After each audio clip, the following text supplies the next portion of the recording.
What does that even mean, Bowers Game Corner? Ahoy there, YouTube! Back again today for another game review. And today I'm very excited to check out Naturally Disastrous from Silver Lake Games. This is for 1 to 6 players. Taking about 45 to 60 minutes to play. It's for ages 13 plus.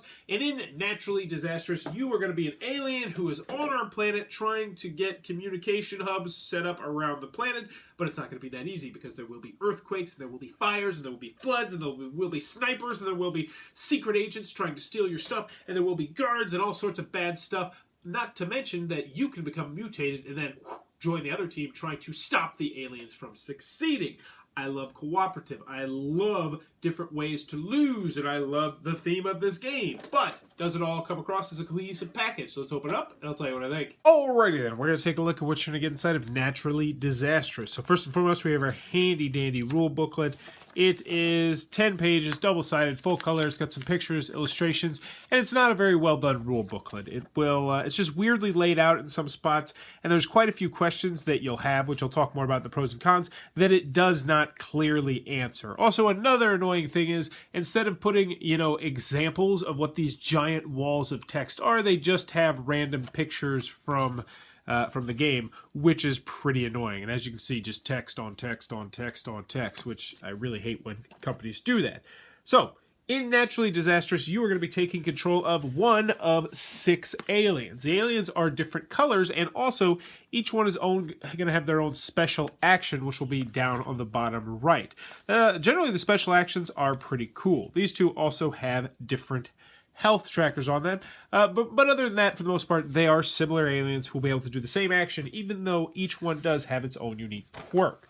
So when you set up the game, you're going to take the corresponding pawn of that color, and then you are also going to get a health marker to track your health. It goes from 0, then 1, 2, 3 KO, even though I feel like it should go 3, 2, 1, 0 KO or 3, 2, 1 KO or something like that, but I digress. Also on here, you're going to have spots to put your items because you are going to be trying to collect items in this game, because in order to win the game, you are going to have to reveal the 4 specific items that you need and then get them to 4 specific spots, which I'll show you a little bit later. If you can do that, then you will automatically win the game. Also, what can happen is if you get knocked out and you get mutated by the scientist, you can become a mutated alien who will now be on the side of the scientist and the security guards and all those people trying to stop the aliens from succeeding, and I'll talk more about that in a little bit. So, you got to get 4 of these things. You have to find the 4 you need and then get them to 4 specific locations. But it's not going to be that easy, because along the way, there's going to be a UFO that's going to be messing with you. There's going to be a mad scientist who's trying to chase you down, tranquilize you, and then convert you into a mutated alien for some reason. There's going to be a sniper who's trying to snipe you. There's going to be an FBI agent who's trying to collect all these various different tiles and bring them over here to this vault, which is guarded by a guard who you will have to fight if you ever get over there. So a lot of bad stuff can happen to you. Not to mention, you're going to be dealing with natural disasters. So things will start flooding, lava will start coming down, and there will be earthquakes, and these will hinder your movement or potentially hurt you, or they could potentially just end the game outright if you run out of them and you can't place one. Now, I currently have the board set up as a 1, 2, 3, 4, 5, 6, 7, 8, 9, as you can see the numbers here. In the rule booklet, in both examples, it has 1 through 9, but it says you can shuffle it up over here in the setup, so I'm not quite sure. So, we first set up the game, and you're going to be rolling these 2 dice over here. You're going to get a 10-sided die, you're going to be getting an 8-sided die, you're going to be placing the UFO, you're going to be using that to place your alien, and you're also going to be using that to place all these artifacts around the board. I'm not sure if you can have 2 artifacts in the same spot if you roll the same number. It's not covered in the rule booklet, so I'm assuming you can. Good for you. That's going to be a great spot for you to go. So everyone's going to spawn out on the board, and once you've done that, you're going to be ready to play the game. You'll decide who goes first, and you get to do that each round. You get to decide which character will go first, and then you are going to carry out the following actions. First one is you are going to roll a d10, and you are going to do a naturally disastrous action. So I got a 9, which means I would go grab the player aid card and look to see what it does, but there is no player aid card, so you will constantly have to go back to the rule booklet in order to figure out what each number does. So, number 9, UFO. You are abducted. You suffer 1 wound and you are placed on the current location of the UFO marker. Oh, cool. UFO coming to get me. Ouch. I suffer a wound, so I would move my my one thing on the health track, and then I would roll the dice to see where the UFO is going to go now, and bada boom, just like that. 5-4. So red is the tile, so it would go to 4, and then it would go to 5. So now the UFO is over here, ready to mess with someone else. Now that I've done that, I move on to the native actions, the sniper, the secret agent, and the mad scientist. Now, these are pre-programmed. They will program themselves, and they'll do their various different things. They generally will always take an aggressive action. If they can ever attack you, they will try to attack you. If not, then they will head towards you. So since everyone is currently far away from me, because right now I just have a solo game set up, that just means they're all going to move one space closer to me in order to try to attack me. So the scientist and the sniper move one space closer to me as they're trying to capture me. Now, the FBI guy is not trying to capture me. He's trying to capture goods, so he would go one spot closer to a good, whichever one's closest. So realistically, he would probably go to this one, so he would just go, boom, 1, because that is 4 spots away. This is also 4 spots away, but I think he would go this way for some particular reason. So now that you've done that, you get to do your actions. The guard doesn't do anything. He just stands there, and he will guard various different materials that the FBI agent is able to put here. So once it gets to your turn, you're going to be able to take 3 actions on your turn. Now, it does say in the rule booklet, if the game's too easy, then you could do 2 actions per turn. If the game's too difficult, you can move to 4 actions per turn, and that really will probably depend on your player count. So let's continue on. So the actions you can do, the first thing you can do is you can move, and you can move up to 2 spaces. You can only move orthogonally. You cannot move diagonally. So you know what? I would actually take that as an action. I would go 1, 2, and just like that, I'm on top of a spot.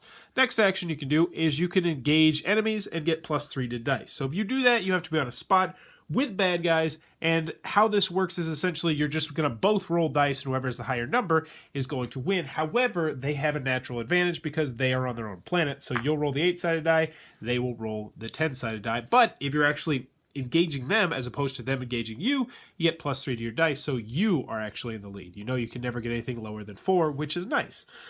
Next, you can probe and reveal an item. So if you want to do that, I'm just going to probe this one right here, and bada boom, we've discovered a transporter. And discard. So if you're curious about what everything does, there's a spot at the back. So let's go down here. We'll find out what the transporter does. And use once as a free action, move an alien, a native, or a mutated alien from your space to any other space. Discard after use. Now I don't have this item right now because I still have to pick it up. So what I would most likely do is I would go ahead and use my third action to bloop, pick this up and put it in one of my item spots, and I will probably use that later. The next option you can do is to rest by healing 1 wound or land or stand a friendly unit up, because you will get knocked down when you get KO'd, which means you will have to pick yourself up and then you will have to move out of dodge, because if you lay down, well, bad things will happen to you. Now, and I almost forgot to do that. When I was moving, I could have done diagonally because that is my special ability, but that would be the end of my turn. That's what an average turn is going to look like. So now the next player is going to go. They're going to roll the naturally disastrous die. They would roll an A, so once again, we consult our handy-dandy rule booklet. And we would have an experimental clinic. Mad scientists and mutated aliens each execute 1 action. Mutated aliens may go before or after the mad scientist. So now, mad scientist, he's going to take another action. And then we would still do the native action, so he would get even closer to me, which, as you can see, if you had a lot of players, could pose somewhat of a problem, as there's going to be more people on the board. Anywho, what you're going to be doing is you're going to be trying to reveal these tokens right here. And there'll be one that says 1, 3, 6, and 9. And once you pick it up, you then need to transport it to the corner of that area. So the 1 would need to go up there, the 6 would need to go down here, the 9 would go here, and the 3 would do that. If you can do that, then you will win the game. Now, one thing I forgot to mention a little bit is the fact that sometimes you will have things that will come out. You will have floods, and floods are going to stop you in your tracks. Earthquakes, which you can't even go to an earthquake spot, which, you know, it's pretty bad for you if an earthquake spot happens to be on one of these, because then you automatically lose the game, at least as far as I know, because it's not considered the rules. And then you have lava, which will burn you and cause you to move to a different spot. But that, in a nutshell, is what you got and what you're going to be doing inside of Naturally Disastrous. All Alrighty then, Naturally Disastrous from Silver Lake Games. What are my final thoughts? Let's go over the pros, let's go over the cons. First, on the pros side, 1 to 6 players, that's a pretty wide player count. Also, you can play it solo, which I'm always a big fan of. And the solo mode versus a 6-player mode is the exact same game, which means that if you learn it solo, it's very easy to teach to other people. So this game is pretty easy to teach. There's not too many moving parts in this game, not to mention that it's cooperative.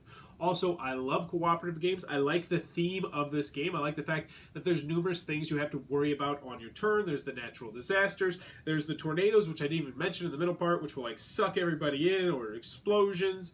I like the fact that you don't just lose the game. If you get KO'd, you're still in the game. Or if you get mutated, I should say, you're still in the game, but you just kind of flip sides. So now you're trying to hunt down your former opponents. I like that.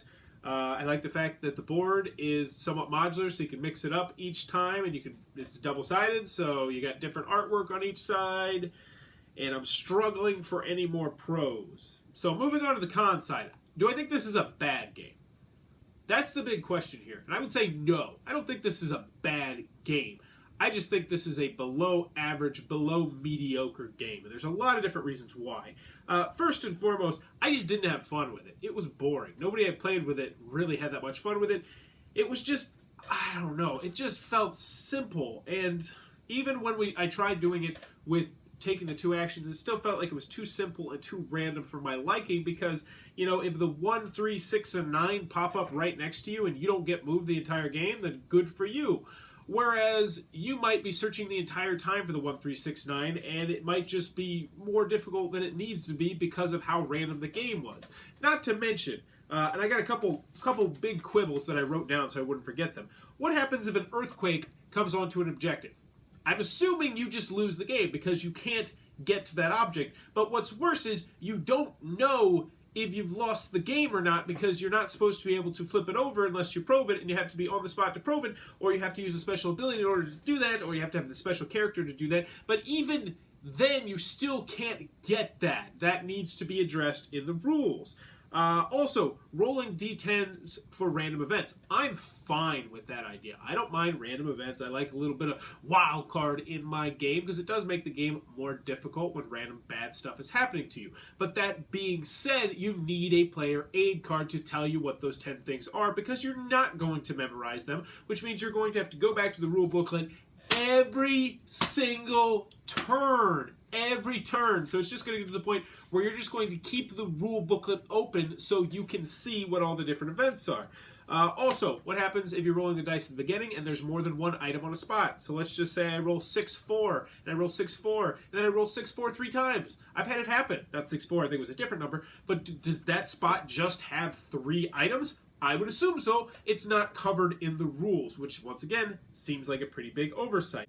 The rule booklet, it's just not that well laid out. It needs more examples. I was not a fan of that. And just overall, like I said at the beginning, this is not a bad game. It is a game. It is serviceable. It is not broken.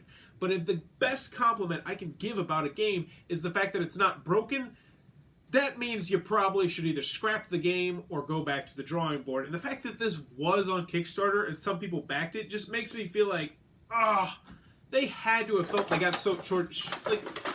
Like the box, just everything about this game, it feels chintzy, it feels cheap, and it just does not feel like a game that should be published. It's, overall, I can't recommend this to anybody. I really can't. I really can't think of any group of people who I would say, yeah, go check that game out. The closest I could come to is maybe as a family weight game. Yeah, maybe a family game if you have kids ages 9, 10, 11, 12, and you want to play something with them. But at the same time, I doubt that this is worth getting over other games that are comparably priced. So overall, Naturally Disastrous is just something that shouldn't be here.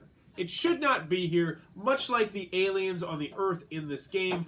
This is just mediocre. You're going to put out a game, make it good or make it terrible, but don't make it so incredibly mediocre that nobody cares, which is what they did with Naturally Disastrous. If you enjoyed this review, please be sure to click on that subscribe button down below. And you know what? Don't actually make it terrible either. Yeah, just make it good.